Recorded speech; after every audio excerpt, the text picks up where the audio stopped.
নমস্কার, আমার রান্নাঘরের সকল দর্শক বন্ধুদের জানাই আন্তরিক অভিনন্দন ও শুভেচ্ছা। আপনাদের কাছে আমার একান্ত অনুরোধ, আপনারা আমার ভিডিওটা দেখুন। যদি আপনাদের ভালো লেগে থাকে তাহলে অবশ্যই একটা লাইক দেবেন, শেয়ার করে অপরকে দেখার সুযোগ করে দেবেন, আর পাশে থাকা বেল আইকনটি প্রেস করবেন। তাহলে আমার নতুন ভিডিও আপলোড করার সাথে সাথে তার নোটিফিকেশন আপনারা পেয়ে যাবেন। আর নিত্য নতুন রেসিপির আপডেট পাওয়ার জন্য অবশ্যই আমার চ্যানেলকে সাবস্ক্রাইব করবেন প্লিজ। চলুন তবে রান্নায় ফিরে আসি। আজ আমি মাইক্রো ওভেনে পনির ভাপা বানিয়ে দেখাবো। তার জন্য নিয়েছি 400 গ্রাম পনির, নারকেল কোড়া 1 বাটি, পোস্ত বাটা 1 বাটি, সাদা সর্ষে বাটা প্রায় 3 টেবিল চামচ নিয়েছি, 100 গ্রাম টক দই নিয়েছি, আর 4টে কাঁচা লঙ্কা নিয়েছি, আর এছাড়া নুন আর সরষের তেল লাগবে। প্রথমে আমি একটা বড় বোল নিয়েছি, তার মধ্যে পনিরের টুকরোগুলো দিয়ে দিচ্ছি।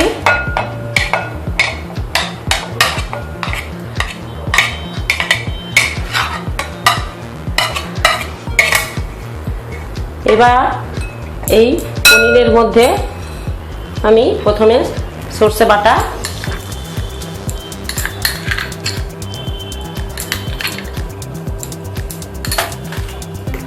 পোস্ত বাটা,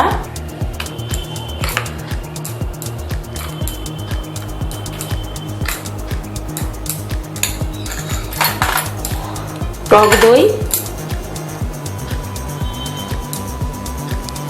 দই আমি 2 টেবিল চামচ আর 1 টেবিল চামচ 3 টেবিল চামচ নিলাম।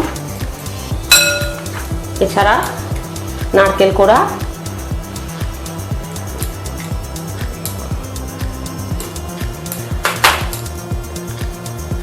আর প্রয়োজন মতো নুন দিয়ে ভালোভাবে আগে ম্যারিনেট করে নিচ্ছি, তারপর সরষের তেল ছড়িয়ে দেব। ভালোভাবে আগে ম্যারিনেট করে নিচ্ছি। পনিরটা ম্যারিনেট করা হয়ে গেছে, এবার আমি খুব সামান্য জল মিশিয়ে দিচ্ছি।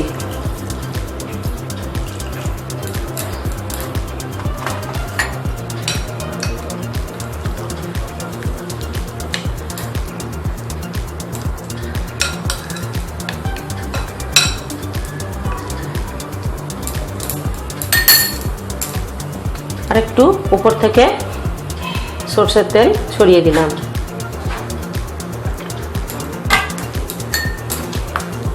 ভালো করে মিশিয়ে দিচ্ছি।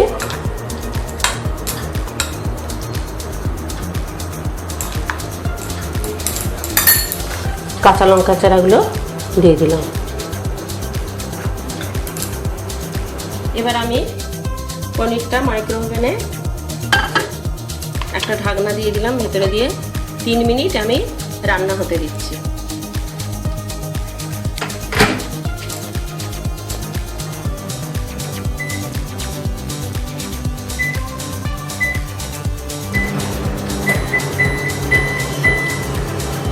তিন মিনিট হয়ে গেছে, এবার আমি খুলছি।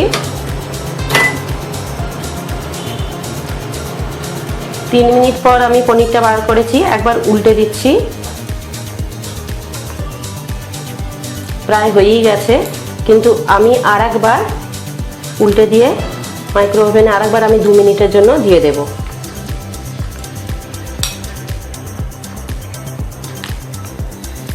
উল্টে দিলাম, আমি আরেকবার দিয়ে দিলাম।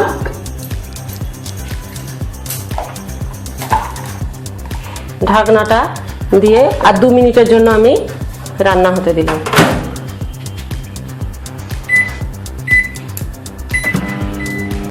2 মিনিট হয়ে গেছে, এবার আমি পনিরটা বার করে নিই। 2 মিনিট মাইক্রো ওভেনে দেওয়ার পর আমি বার করে এনেছি।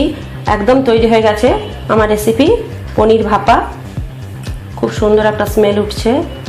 আমি খুব সামান্য নারকেল কোড়া ছড়িয়ে দিলাম। তৈরি হয়ে গেছে আমার রেসিপি পনির ভাপা। আপনারা দেখলেন কত সহজে, কত অল্প সময়ের মধ্যে মাইক্রো ওভেনে পনির ভাপা বানিয়ে নেওয়া যায়। আপনাদের যদি এই রেসিপিটা ভালো লেগে থাকে তাহলে অবশ্যই আপনারা বাড়িতে বানাবেন। কেমন হলো লাইক বা কমেন্টের মাধ্যমে আমাকে জানাবেন, আর শেয়ার করে অপরকে দেখার সুযোগ করে দেবেন। আর এরকমই অন্যান্য রেসিপি পাওয়ার জন্য আমার চ্যানেলকে কিন্তু অবশ্যই সাবস্ক্রাইব করবেন প্লিজ। আমি আসছি পরে আরও অনেক এরকমই অন্যান্য রেসিপি নিয়ে। ধন্যবাদ, ভালো থাকুন, সুস্থ থাকুন।